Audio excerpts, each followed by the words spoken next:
फिसल गया है चीन। न केवल चीन बल्कि उसका चेला पाकिस्तान भी, क्योंकि दोनों ही इस बात से अच्छी तरह से वाकिफ हैं कि इसका तोड़ दोनों में से किसी के भी पास नहीं है। चीन के हवाई दावे कुछ भी हो, लेकिन ये दावे राफेल के आगे कहीं नहीं टिकेंगे।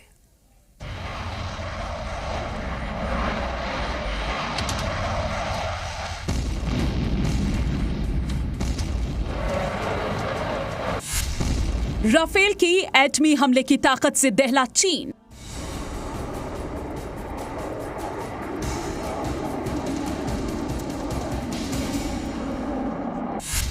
राफेल में एटम बम वाला सीक्रेट स्विच।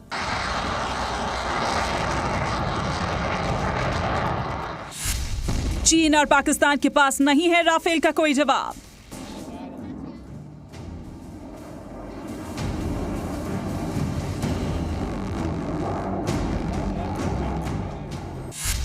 दुश्मनों को दहलाने वाला सबसे बाहुबली बवंडर।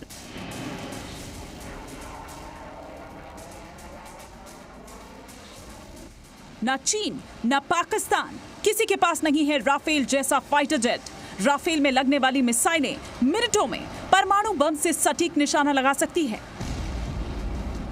यही वजह है कि राफेल का मुकाबला जिनपिंग और इमरान दोनों के लिए मुश्किल ही नहीं, नामुमकिन है। एलएसी पर आर पार के माहौल के बीच चीन ने अपने फाइटर जेट J-20 को खूब उड़ाया था।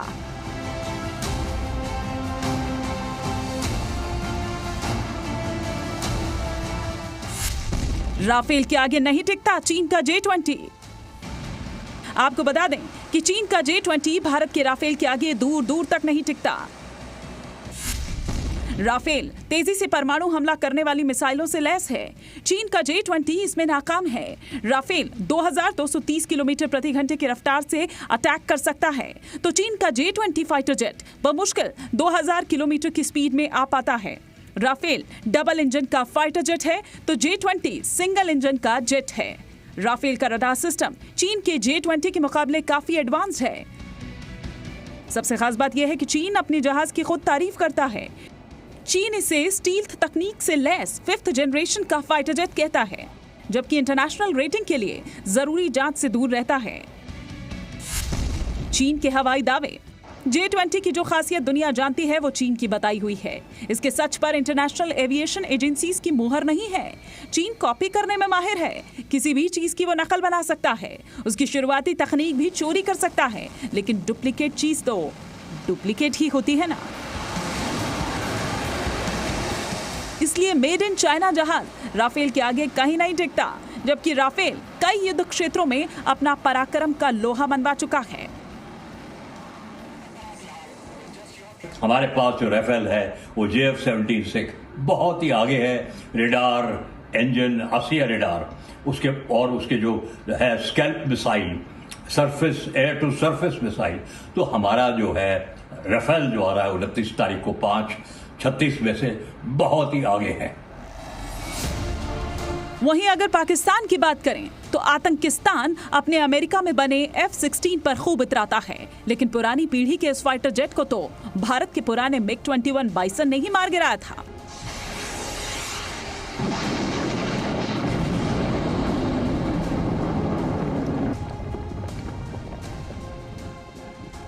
पाकिस्तान चीन में बने जिस JF-17 थंडर फाइटर जेट की कस्में खाता है, तो राफेल की कयामत बरपाने वाली तबाही का सामना करने के बारे में तो सोच भी नहीं सकता।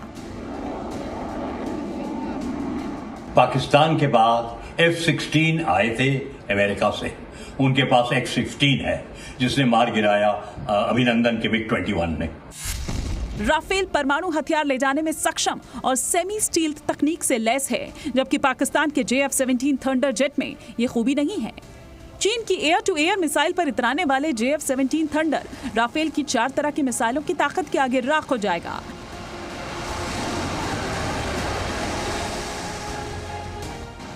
राफेल इलेक्ट्रोमैग्नेटिक पल्स से लैस है, जिसके दम पर यह अपने एटमी मिशन को आसानी से अंजाम दे सकता है। इसलिए अगर LAC के इलाके में अब चीन ने मोर्चा खोला या फिर LOC और बॉर्डर के इलाके में पाकिस्तान ने युद्ध को न्योता दिया, तो उसका अंजाम राफेल की महातबाही के रूप में सामने आएगा।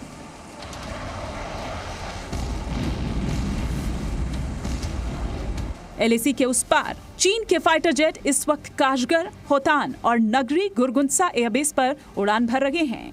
ये एयरबेस 11,000 से 15,000 फीट से ज्यादा ऊंचाई पर स्थित है। इतनी ऊंचाई से टेक ऑफ करने पर ईंधन और साथ ले जाने वाले हथियार दोनों का ही वजन कम रखना होता है। इससे फाइटर जेट्स की मारक क्षमता और रेंज दोनों ही कम हो जाते हैं। साथ ही इतनी लंबी दूरी की उड़ान को रडार से पकड़े जाने की संभावना भी बढ़ जाती है। इसलिए यहां से चीन के फाइटर जेट भारत को करारा जवाब देने की हालत में नहीं है। ब्यूरो रिपोर्ट, जी मीडिया। फ्रांस से उड़ान भर चुके राफेल फाइटर प्लेन का देश की सरजमी पर उतरने का सभी को बेसब्री के साथ इंतजार है, लेकिन राजस्थान के लोगों के लिए आज विशेष गर्व की बात है, क्योंकि फ्रांस से राफेल उड़ाकर लाए जा रहे हैं। राजस्थान की मिट्टी के लाल अभिषेक त्रिपाठी जालोर शहर में ब्रह्मपुरी में बैंक में सर्विस करने वाले अनिल त्रिपाठी के घर जन्मे अभिषेक त्रिपाठी विंग कमांडर के रूप में राफेल उड़ाकर भारत लौटेंगे। बचपन में कुश्ती के दांव पेच सीखकर प्रतिद्वंदी को परास्त करने का जज्बा रखने वाले अभिषेक त्रिपाठी आकाश के सिकंदर राफेल को उड़ाने की महारत हासिल उन्होंने की है। जालोर में 9 जनवरी 1984 को जन्म, इसी शहर में स्कूलिंग उनकी हुई। बचपन से ही मेधावी अभिषेक त्रिपाठी 2001 में एनडीए की परीक्षा उत्तीर्ण कर अपने सपनों को उन्होंने उड़ान दी। और साथ ही आपको बताते चले, एनडीए का प्रशिक्षण पूरा करने के बाद इन्होंने फ्लाइंग ऑफिसर के रूप में वायुसेना में अपनी सेवाएं प्रारंभ की।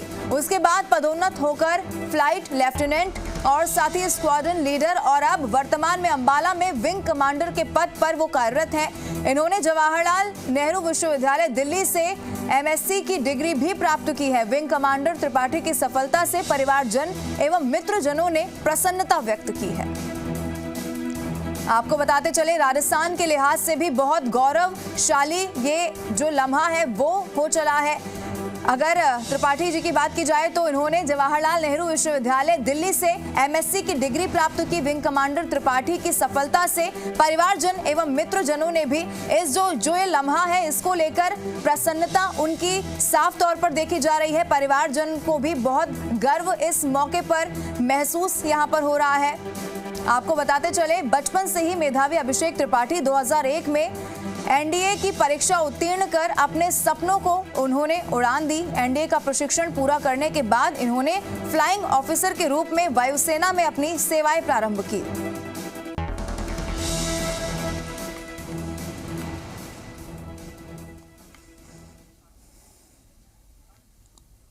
12 इंडियन पायलट्स फ्रांस से राफेल को भारत लेकर आ रहे हैं। जितना मॉडर्न और मारक ये फाइटर जेट है, जाहिर है कि इन्हें चलाने वाले पायलट भी खास होंगे। दरअसल राफेल को उड़ाने के लिए और क्षमताओं को बेहतर इस्तेमाल करने के लिए भारतीय वायुसेना के फाइटर पायलट्स को फ्रांस में खास ट्रेनिंग दी गई है। वैसे भी इंडियन एयरफोर्स में फाइटर पायलट्स की ट्रेनिंग बेहद टफ मानी जाती है। कैसी होती है ये ट्रेनिंग, देखिए।